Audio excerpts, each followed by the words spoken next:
আজকের এই কর্মসূচি সফল করার জন্য আমি আমার বক্তব্যের শুরুতে আপনাদের সবাইকে সকল নেতৃবৃন্দকে অনেক ধন্যবাদ ও কৃতজ্ঞতা জানাচ্ছি। সত্যিকার অর্থে বিশ্বাস রাখবেন, আপনারা সংসদের আলোচনা নিশ্চয়ই শুনে থাকেন, সেখানে যে সকল সিনিয়র নেতৃবৃন্দ বিএনপির যে সকল মানবিক বাংলাদেশ বিনির্মাণে আপনাদেরকে নিজ নিজ ইউনিটে নেতৃত্ব দিতে হবে।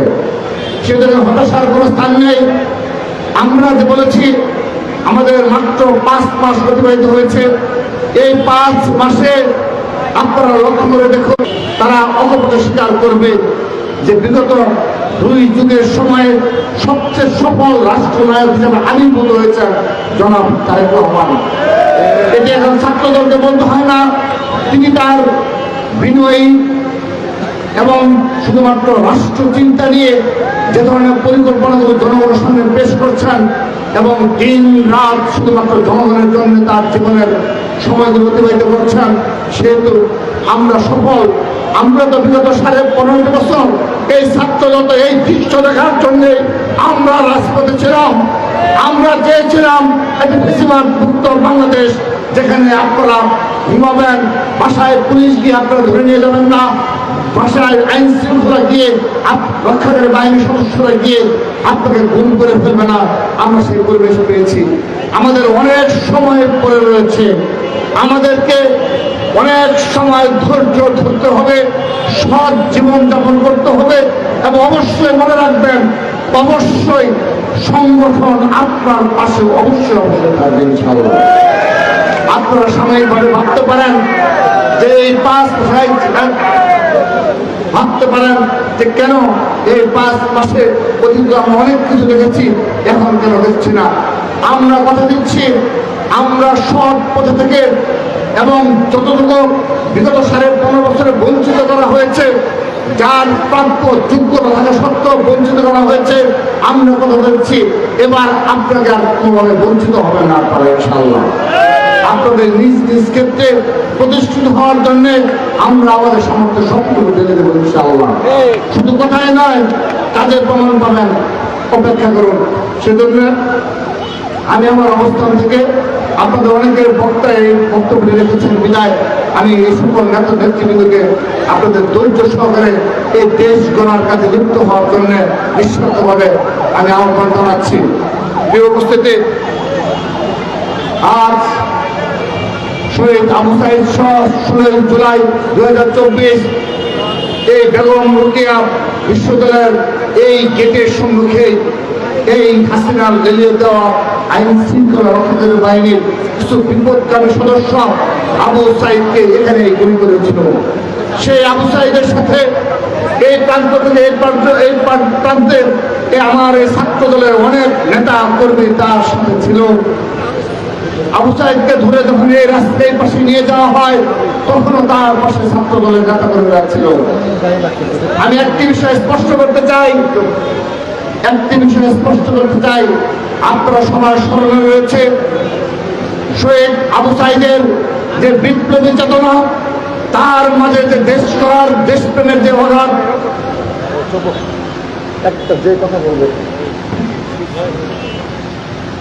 শহীদ আবু সাঈদের যে বিপ্লবী মানসিকতা, সেটি শুধুমাত্র জুলাইয়ের গণঅভ্যুত্থানে গড়ে ওঠেনি, সেটি তার মাঝে আরো অনেক আগেই গড়ে উঠেছিল। যখন তৎকালীন মাননীয় ভারপ্রাপ্ত চেয়ারম্যান জনাব তারেক রহমান 2022 সালে 23 সালে যখন এগুলো আন্দোলনের ডাক দিয়েছেন, সেই আন্দোলনে সশরীরে অংশগ্রহণ করেছিলেন এই শহীদ আবু সাঈদ।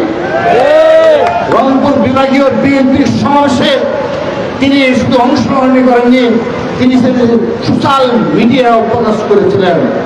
এই বেগম রোকেয়া বিশ্ববিদ্যালয়ের ছাত্রলীগের প্রেসিডেন্টের চক্ষুকে উপেক্ষা করে, ছাত্রলীগের সন্ত্রাসীদের চক্ষুকে উপেক্ষা করে তিনি সেখানে দেশের পক্ষে দাঁড়িয়েছিলেন। সেহেতু আবু সাঈদকে আমরা সবসময় স্মরণে রাখবো। আমরা শহীদ আবু সাঈদ সহ শহীদ ওয়াসিম সহ জুলাই আগস্টে গণঅভ্যুত্থানে যারাই শহীদ হয়েছে তাদের সবাইকে স্মরণে রাখবো এবং তাদের পরিবারের কাছে আমরা জ্ঞাপন করার সাথে সাথে তাদের পাশে থাকার প্রত্যয় ব্যক্ত করছি। আমরা হয়তোবা আমাদের আপনাদের প্রত্যাশা অনুযায়ী আমরা থাকতে পারি না, কিন্তু আমরা কথা দিচ্ছি আমরা আমাদের সামর্থ্য সবটুকু দিয়ে আমরা সবসময় আপনাদের পাশে থাকবো।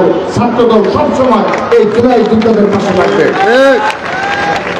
উপস্থিতি আপনারা দেখেছেন এই সর্বশেষ এই 4 থেকে 5 দিন একটি ইস্যুকে কেন্দ্র করে সাধারণ শিক্ষার্থীদের অল্প কিছু অংশকে এইচএসসি শিক্ষার্থীদের অল্প কিছু অংশকে উপর ভর করে ফ্যাসিস্ট ছাত্রলীগ, ফ্যাসিস্ট আওয়ামী লীগের সহযোগী সংগঠন ছাত্রলীগ দিবা স্বপ্ন দেখে সোশ্যাল মিডিয়া তুলপার করে ফেলেছিল। তো আমরা আজকের দিনে কি দেখলাম? দেখেছি যে এই আন্দোলনে প্রায় 14 লক্ষ শিক্ষার্থী অংশগ্রহণ করছে পরীক্ষায়, এইচএসসি পরীক্ষায়, কিন্তু সেই পরীক্ষার্থীদের শুধু সামান্য নয়, নগণ্য পরিমাণ একটি অংশ তারা চেয়েছিল একটি পরিস্থিতি তৈরি করার জন্য। এর নেপথ্যে কারা ভূমিকা পালন করেছে? এর নেপথ্যে ভূমিকা পালন করেছে সেই পালিয়ে যাওয়া ছাত্রলীগ। আরেকটি সংগঠন এখানে প্রত্যক্ষভাবে ভূমিকা পালন করেছে, যাদেরকে আমরা মুনাফেক হিসাবে চিনি। সেই গুপ্ত সংগঠন তাদের সহযোগী হিসাবে ভূমিকায় শুধু পালন করেনি, আমাদের নামে অর্থাৎ ছাত্র দলের শীর্ষ নেতৃত্বের নামে ভুয়া ফটোগ্রাফ ছাপিয়ে তারা সাধারণ শিক্ষার্থীদের বিভ্রান্ত করতে চেয়েছিল। তারা কি বিভ্রান্ত করতে পেরেছে? তারা কি পেরেছে? এই বাংলাদেশে আর কখনো পারবে না, কারণ ছাত্রদল সজাগ করেছে। আমরা জুলাই আগস্ট গণঅভ্যুত্থানে নেয় বাংলাদেশ জাতীয় ছাত্রদল দৃষ্টি রেখেছে কোন ফেসিবাদ এই বাংলাদেশের পুনর্বাসন হতে দেব না। আপনারা দেখেছেন এই গুটি কয়েক অতি নগণ্য কয়েকজনকে সায়েন্স ল্যাব করে শাহবাগে দাঁড় করিয়ে 50 জন 60 জনকে দাঁড় করিয়ে এই 4-5 দিন যাবত একটা পরিস্থিতি তৈরি করতে চেয়েছিল। এই বাংলাদেশে কিছু মস্তিষ্ক বিকৃত প্রাণী রয়েছে, যার নাম আমি বলবো না, কিন্তু আপনারা বুঝে নেবেন। যিনি বিভিন্ন এলাকায় গেলে সেই এলাকায় ছাত্র জনতা যাকে ডিম থেরাপি নিক্ষেপ করে বলে সেই মস্তিষ্ক বিকৃত সেই প্রাণীটি এই আন্দোলনে সে 5-7 বার করে সমর্থন দিয়েছে। সোশ্যাল মিডিয়া আপনারা দেখেছেন, মানে কতটা পাগল মস্তিষ্ক বিকৃত হলে উদ্ভট হলে এদের সাথে আমাদের রাজনীতি করতে হচ্ছে। যে ছাত্রলীগ পালিয়ে যাওয়ার পর এই ধরনের কিছু বিকৃত মানসিকতার মানুষ রাজনীতি করছে। যদি এদেরকে বলা হয় যে সোশ্যাল মিডিয়ায় আপনার অনেক হাইপ বেড়ে যাবে, আপনি শরীরের জামা কাপড় খুলে শাহবাগে দাঁড়িয়ে থাকেন, দেখবেন এই যাকে ডিম থেরাপি দেওয়া হয় তিনি ঠিকই এখানে গিয়ে দাঁড়িয়ে থাকবেন। তিনি চিন্তা করবেন আমার ফেসবুককে এমন লাইক কমেন্ট করবে যে সারা বিশ্বে দেখবে যে আমি সব সারা। এদের সাথে আমাদের রাজনীতি করতে হচ্ছে। যে এই ধরনের গতকালও সেই মস্তিষ্কে বিকৃতের অধিকারী গতকালও বলেছে এটা বলে যৌক্তিক আন্দোলন। তো তোমাদের সেই যৌক্তিক আন্দোলনে কোথায় বিতরণ নেশা বলেন, নটর ডেম বলেন, বাংলাদেশের যে শ্রেষ্ঠ শিক্ষা প্রতিষ্ঠানগুলো রয়েছে, একজন শিক্ষার্থীতে তোমার পক্ষে নামবো না। অর্থাৎ আমরা বাংলাদেশ জাতীয় ছাত্রদল এই মস্তিষ্ক বিকৃত অধিকারী বাংলাদেশের যে প্রান্তে যায় আমরা সেন্ট্রাল থেকে বলে দেই যে দয়া করে নিরাপত্তার ব্যবস্থা করে ছাত্রদল। কারণ রাস্তায় যাওয়ার পথে ডিম নিক্ষেপ করে, মসজিদ থেকে বের হলে ডিম নিক্ষেপ করে, যখন নোংরা অশ্লীল ভাষা প্রয়োগ করে সেই অশ্লীল ভাষা প্রয়োগের সময় ডিম নিক্ষেপ করে, আমরা ছাত্রদলকে বলি তোমরা চেষ্টা করবে পাহারা দিবে, যত নোংরা অশ্লীল বক্তব্য দেখতে কেন ওকে কেউ যেন ডিম নিক্ষেপ না করে, ওকে কেউ যেন জুতা নিক্ষেপ না করে, সেটি আমরা পাহারা দেই। আর মঞ্চে ওঠে আমাদের বিরুদ্ধে প্রতিনিয়ত মিথ্যাচার, নোংরামি, অশ্লীলতা ছড়ায়। আমরা বেশি দিন সহ্য করবো না। আমরা যদি দেশের বিভিন্ন প্রান্তরে যদি ছাত্রদল তোমাদেরকে প্রদর্শন না দেয়, তোমাদের কি ধরনের জুতা নিক্ষেপ হবে তুমি কল্পনাও করতে পারছো না। মুখের ভাষা সংযত করো, মুখের ভাষা সংযত করার আহ্বান জানাচ্ছি। আমরা তোমাদের পাহারা দেই কারণে এটাকে দুর্বলতা ভাববে না। আমরা যখন মনে করব আমরা কিন্তু তোমাদের পাহারা দেব না, ছাত্র জনতা তোমাকে ডিম জুতা নিক্ষেপ করবে, আমরা তোমাকে পাহারা দেব না। এই বাংলাদেশের রাজনৈতিক সংস্কৃতি যদি এই অপসংস্কৃতি করে তোলা, এর খেসারত তাদেরকে দিতে হবে।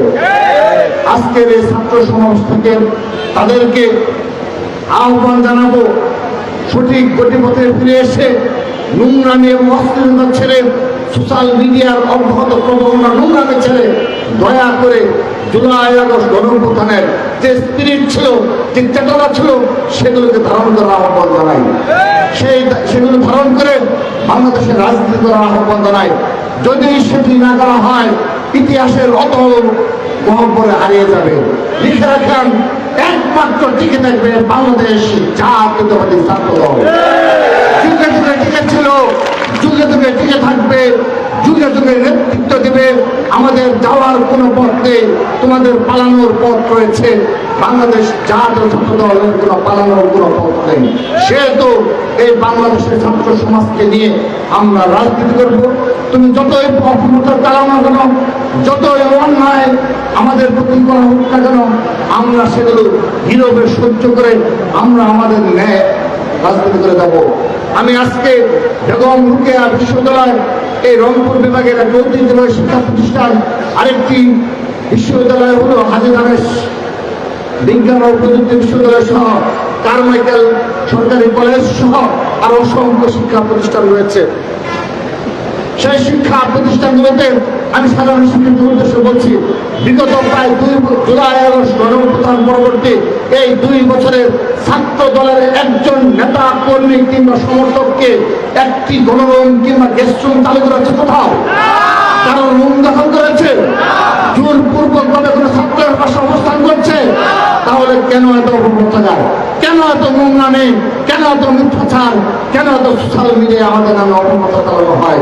আমরা তো 2 বছরের প্রমাণ দিয়েছি, আমরা বছরের পর বছর প্রমাণ দেব এবং একদিন প্রমাণ করব যে তোমরা মিথ্যাবাদী, তোমরা মুনাফেক, তোমরা আমাদের সাথে মিথ্যাচার করে সাধারণ বিভ্রান্ত করেছিলেন।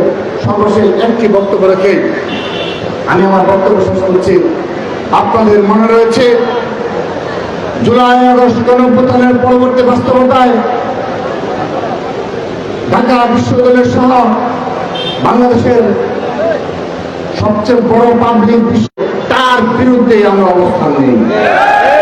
কিন্তু আজকে প্রমাণ দেখান জামাতে ইসলামী, যে ইসলামী ছাত্র শিবির একটি বক্তব্য রেখেছে জামাতের বিরুদ্ধে, একটি সেন্টেন্স উচ্চারণ করেছে। আপনারা শুনেছেন? কোন প্রমাণ রয়েছে? তারা বলে লেজুর ভিত্তিক রাজনীতি করে না। কাদের আর্থিক পৃষ্ঠপোষকতায় তারা প্রতিটি ক্যাম্পাসে গড়ে জমাই দেয়? কাদের আর্থিক পৃষ্ঠপোষকতায় এই যে কোটি কোটি টাকার ভোট কেনা বেচা হল, এগুলো কাদের আর্থিক পৃষ্ঠপোষকতায়? শিবিরের নেতৃবৃন্দ তাকে জামাতে ইসলামের আর্থিক পৃষ্ঠপোষকতায়। তারা নাকি লেজুর ভিত্তিক রাজনীতি করে না। সর্বশেষ ভাই, আমি তো সেটা বলতেছি রে ভাই, সর্বশেষ একটি বক্তব্য রেখে আমি আমার বক্তব্য শেষ করছি। তো যে যারা লেজুর ভিত্তিক ছাত্র রাজনীতি করে না বলে বিগত এই ছাত্র সংসদ নির্বাচনগুলোতে সাধারণ শিক্ষার্থীদের বিভ্রান্ত করবো, আমরা এই কয়েকদিন আগে দেখলাম, এই 3-4 দিনের হলো মনে হয় আগে দেখলাম, যাকে ডাকসু ভিত্তি নির্বাচন করা হয়েছে তিনি সরাসরি জামাতে ইসলামে যায় যোগদান করেছে। মানে কত বড় মুনাফেক, মিথ্যাবাদী হলে এটি সম্ভব? আপনারা বলুন, কত বড় ভঙ্গ প্রতারক হলে তারা বলেছে লেজুর ভিত্তিক রাজনীতি করে না। শুধু তাই নয়, তারা এটাও বলেছে যে জামাতের সাথে তাদের কোনো প্রকার কোনো যোগাযোগ নেই। আর আজকের দিনে আনুষ্ঠানিকভাবে তিনি একটি পদে থাকাকালীন সময়ে একটি রাজনৈতিক দলে যোগদান করেন। অর্থাৎ তারা যুগে যুগে এই ধরনের মুনাফিকি করে যাবে, কিন্তু আমরা বাংলাদেশ জাতীয়তাবাদী ছাত্র দল শত প্রতিকূলতার মাঝে, শত অপপ্রচারের মাঝেও আমরা আমাদের যে দেশ গড়ার কাজে মনোযোগী হব এবং আমরা মাননীয় প্রধানমন্ত্রী জনাব তারেক রহমানের যে বিনয়ী আচরণ আমরা সেটি বুঝে লালন করব, তার যে দেশ গড়ার মানসিকতা আমরা তার পাশে থাকব সেই প্রত্যাশা রেখে এবং সবাইকে আবারও ধন্যবাদ জানিয়ে